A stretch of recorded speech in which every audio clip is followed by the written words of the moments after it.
السلام علیکم، کیسے ہیں آپ سب لوگ؟ ہم بہت دنوں کے بعد اپنی روٹین میں آئے ہیں اور سب سے پہلے آپ سب کو حج کی مبارکباد پیش کرتی ہوں، کیونکہ کل حج ہے اور آنے والے سال کے لیے میں آپ سب کو دعا دیتی ہوں اور اپنے آپ کے لیے بھی دعا کرتی ہوں کہ اللہ تعالیٰ آنے والے سال میں ہم سب کو اور آپ سب کو جو میرا ویڈیو دیکھ رہے ہیں ان سب کو حج کی سعادت نصیب فرمائے، آمین ثم آمین۔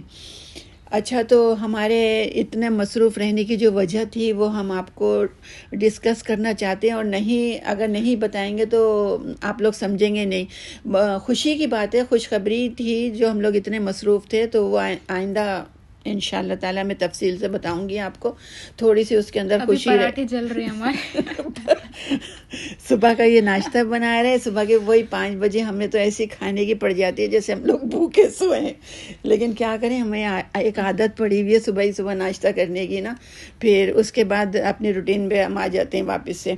تو اچھا، آج یہ میں چیز آملیٹ بنا رہی ہوں۔ ہمارے گھر میں جو ہے نا ناشتے بھی تو سب کے لیے الگ الگ طریقے کے بنتے ہیں، تو قسم سے اگر ہم کسی نوکر کو بھی رکھ لینا وہ بھی بھاگ جائے گا ہمارے گھر سے، کہے گا بھائی آپ لوگوں کی جو روٹین ہے نا بڑی سخت روٹین ہے۔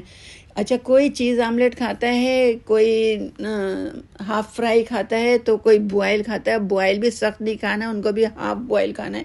تو مطلب ہمارا جو ہے نا بہت سخت قسم کا کیا کہنا چاہیے، لائف اسٹائل جو ہے نا بہت سخت قسم کی ہماری، اور سب کی پسند الگ الگ ہے ہماری۔ پتہ نہیں، ایسا لگتا ہے سب الگ الگ قبیلوں سے آئے ہوئے ایک گھر کے افراد، لگتے ہی نہیں ہے کہ سب ایک چیز کھا لیں، کبھی نہیں کھاتے۔ کھانا بناؤ تو الگ طریقے کے بناؤ، مطلب سالن بھی بناؤ تو دو، سبزیاں بھی بناؤ تو دو۔ اب یہ دیکھیں، آملیٹ کسی کے لیے بوائل بن رہا ہے تو کسی کے لیے چیز آملیٹ بن رہا ہے، اور کسی کے لیے سادہ آملیٹ بنے گا۔ سادہ آملیٹ بننے کے بعد اس کے اوپر وہ فلفل کو کیا بولتے ہیں، ہاٹ ساس ڈالنا پڑتا ہے۔ مطلب سب الگ الگ طریقے کے، الگ الگ۔ تو بعض لوگ کیا کہتے ہیں تم نے تو عادت ڈالی ہے یہ بچوں کو الگ الگ کرنے کی، ان کی مرضی کے کھلانے کی۔ کیا کریں، بچوں کو مرضی کا کھلانا پڑتا ہے نا، پسند کی چیزیں کھلانی پڑتی ہے۔ اچھا، اس کے بعد پھر ناشتہ کرنے کے بعد ہم اس پہ ایکسرسائز پہ چلے گئے تھے، میں اور میری بیٹی دونوں۔ ہم لوگ ہے نا تھوڑی سی دیر ابھی جانے لگے، کیونکہ ہمارے بلڈنگ کے اندر ایکسرسائز کا پورے جم بنی ہوئی ہے، پوری ایکسرسائز کی جو ہے نا جم بنی ہوئی ہے، اور ہم لوگوں نے اس سے کبھی فائدہ ہی نہیں اٹھایا یہاں سے۔ تو ابھی سوچتے ہیں ایکٹیو رہنے کے لیے تھوڑا سا وقت نکال لیتے ہیں۔ 1-2 دن کا جوش ہوتا ہے، اس کے بعد ہاں تھوڑے سے دن چلے جاتے ہیں، پھر ایکسرسائز کر کے آئے ہیں ہم، ٹریڈ مل پہ ایکسرسائز کرتے ہیں ہم، زیادہ اور کچھ نہیں کرتے، بس وہاں پہ بھی بھاگم دوڑی کر کے آ جاتے ہیں واپس۔ پھر اس کے بعد آن کے یہ ایک جوس بناتے ہیں، یا اس کو اسمودی بولیں، اسمودی ہی ہوتا ہے کیونکہ اس کے اندر ہم کچھ دہی یا ملک نہیں ڈالتے بلکہ پانی والا بناتے ہیں۔ تو یہ آڑو رکھے ہوئے تھے جس کو پیچ بولتے ہیں نا، تو یہ آج اس کا جوس بنایا تھا، بہت زبردست اس کا جوس بنا تھا۔ یہ اس کا بنانے کا طریقہ کیا ہے، اس کے اندر مطلب ڈال دیا یہ آڑو، اور اس کے اندر ایپریکوٹ تھا، خوبانیاں تھی، میں نے تو میٹھا کرنے کے لیے نا میں نے اس کو اندر ایپریکوٹ ڈال دیا تھا۔ تو آج کل خوبانیاں بھی بہت زبردست اور بہت فریش آئی ہوئی ہیں اس کے، اور پھر اس کے اندر میں نے تھوڑا سا ان لوگوں کے لیے جو تھا نا، میں نے روح افزا بھی ڈالا تھا، شاید پتہ نہیں نہیں ڈالا تھا، مجھے اب تو یاد بھی نہیں، کیونکہ 1 ہفتے کے بعد یہ ویڈیو کو ہم اپلوڈ کر رہے ہیں یہاں پہ۔ ہاں، روح افزا ڈالا تھا میں نے، وداؤٹ شوگر کا ہے یہ میرے پاس۔ تو اس کو بلینڈ کرا، اور بلینڈ کرنے کے بعد پھر جو ایکسرسائز کر کے آیا تھا، سب سے پہلے تو میں نے اور میری بیٹی نے پیا، پھر بیٹے کو دیا اور اپنے شوہر کو دیا۔ میرے شوہر نہیں کرتے ایکسرسائز، وہ ماشاءاللہ ایکٹیو ہیں، خود ہی ایکٹیو ہیں، وہ سارا دن ہی واک کرتے رہتے ہیں۔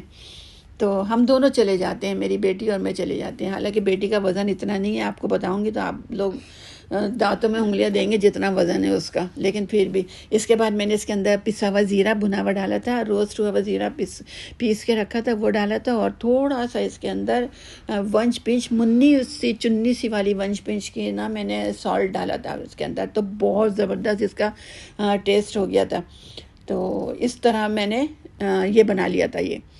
یہ 4 گلاس بن گئے تھے، ایک بیٹے کا، ایک بیٹی کا، ایک شوہر کا، ایک میرا۔ اور سب کو پیش کر دیا تھا. تو آپ لوگوں کو پتہ ہے آج کل مینگو کا سیزن ہے اور مینگو کے ساتھ ہمیشہ جامن ضرور آتی ہے.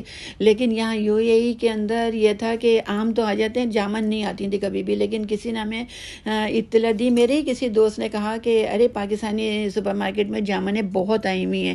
تو پھر ہم نے سوچا کہ چلو اب بھی جاتے ہیں اور دیکھتے ہیں کہ جامن آئی ہوئی ہے یا نہیں آئی ہوئی. تو پھر ہم لوگوں نے جامن لینے کے لیے گئے تھے, لیکن یہاں پر ہم نے اپنی گروسری شروع کر دی, کیونکہ بہت سی چیزیں ایسی تھیں جو ضرورت نہیں ہونے کے باوجود بھی لے لیتے ہیں انسان.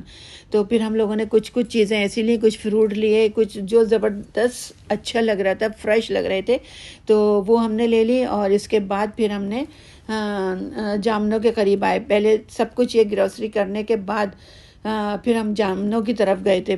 تو یہ جامن دیکھی تھی تو اس نے بیچارے نے ہمیں, پاکستانی سپر مارکیٹ نے ہمیں 3-4 باسکٹ رکھ دی. کہنے لگا آپ اس میں سے دیکھ لیں, جو آپ کو فریش لگتی ہیں آپ اس میں سے چوائس کر لیں. تو میں نے ساری چھانٹ لی تھی اس میں سے, اور جو خراب تھیں وہ چھوڑ دی تھی وہ میں نے. اس کے بعد یہ ترئیاں لی تھی, اس کا بھی ایک اچھی خاصی کہانی بن گئی. میں نے اتنی اچھی چھانٹی لی سب کچھ, اور وہیں پر ایک حصہ بھول کر آ گئی میں. شاپر مطلب وہیں پر ہی بھول کر آگے لی ہی نہیں وہاں پر میں نے. اچھا میں نے یہ جامنے لے لی تھی اور فالسے بھی لیے تھے میں نے. فالسے بھی بہت زبردست تھے. تو یہ فالسوں کی یہ جو گرین باسکٹ ہے یہ فالسے تھے اس کے اندر.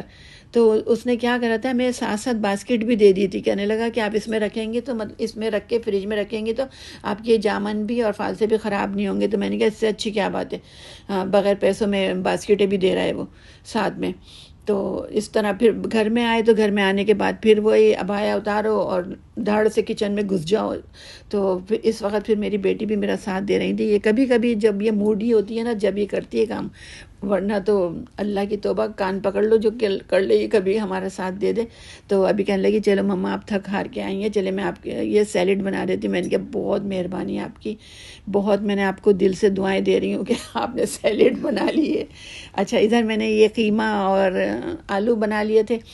تو مطلب یہ تو ریڈی کر لیا تھا. ادھر سیلڈ کا کام جو ہے نا کہنا آسان ہے, بس اتنا منا سا نام ہے سیلڈ بنانا, لیکن بہت مشکل ہوتا ہے اس کو مینٹین کرنا سیلڈ کو. اور اس کے اندر جو یہ سموک پاؤڈر ڈالنا ہے, انار کا پاؤڈر جو ہوتا ہے نا, یہ ڈال کے ضرور آپ لوگ کھایا کریں.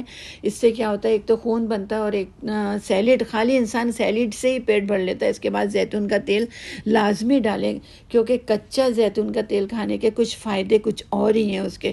تو ادھر اس نے میری بیٹی نے سیلڈ تیار کر لی تھی, اور ادھر ہمارا لنچ جو تھا وہ ریڈی ہو گیا تھا. تو اس کے بعد ہم پھر رات میں باہر چلے گئے تھے, کیونکہ گھر میں بیٹھے بیٹھے مجھے ڈپریشن ہو رہا تھا. تو بس باہر سے میں نے پاستا آرڈر کیا اور گاڑی میں بیٹھ کے آرام سے کھاتے ہوئے انجوائے کیا. آج کل ان کو ڈپریشن بہت ہو رہا ہے. بس اوکے, تو ہمارا ولاگ یہیں تک کا تھا. امید ہے آپ لوگوں کو بہت اچھا لگے گا. تو اپنا بہت زیادہ خیال رکھیں اور ہمیں دعاؤں میں یاد رکھیں, ہمیں بہت ضرورت ہے آپ لوگوں کی دعاؤں کی. ان کے ڈپریشن ختم کرنے کی دعائیں مانگیں آپ لوگ. اپنا خیال رکھیں. اللہ حافظ. اللہ حافظ.